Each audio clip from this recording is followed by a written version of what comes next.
तो राम जी से 10 चीजों में कौन सी सीख सीखनी है? 10 बातें पूछो। पहली बात बताओ गुरुजी, जोर से बोलो। राम जी की पहली बात हमने ली है, एक पत्नी व्रतधारी। राम जी की पहली शिक्षा क्या है? एक पत्नी।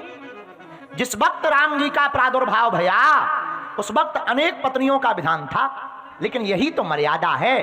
प्रभु श्री राम ने एक पत्नी का व्रत धारण करके पूरे दुनिया को एक नई शिक्षा दी। क्या? जिसकी एक पत्नी व्रतधारी होता है, जो एक पत्नी व्रतधारी होता है वह ब्रह्मचारी की ही श्रेणी में आता है।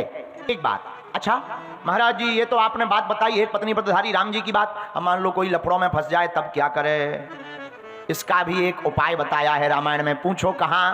रामचरितमानस में जब राम जी महाराज पंचवटी पहुंच गए, तो राम जी का पंचवटी पहुंचना हुआ, शूर्पणखा राम जी के पास आई। क्या बोली? राम जी से भेष बदल करके वह शूर्पणखा आई। बोली महाराज आपके समान कोई पुरुष नहीं है, हमारे समान कोई नारी नहीं है। राम जी बोले हम करें क्या? शूर्पणखा बोली महाराज शादी कर लो। राम जी बोले हम नहीं कर सकते। क्यों? राम जी बात कर रहे शूर्पणखा से पर देख रहे जानकी जी की तरफ।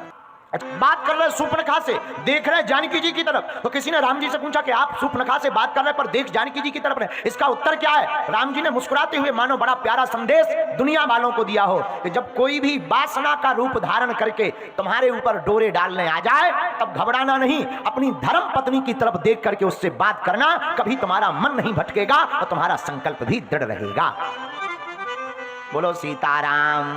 राम जी ने जानकी जी की तरफ देख करके कहा एक बात और, एक पत्नी व्रत धारण करने वाला व्यक्ति सदैव प्रत्येक युद्ध में अजेय रहता है। जो ब्रह्मचर्य का पालन करता है, गृहस्थ का भी पालन करता है, उसके वीर के तेज के सामने कोई भी ताकत नहीं टिकती है, वह सदा अजेय रहता है, उसे कोई जीत नहीं सकता है। इसलिए राम जी की पहली शिक्षा है एक पत्नी व्रतधारी।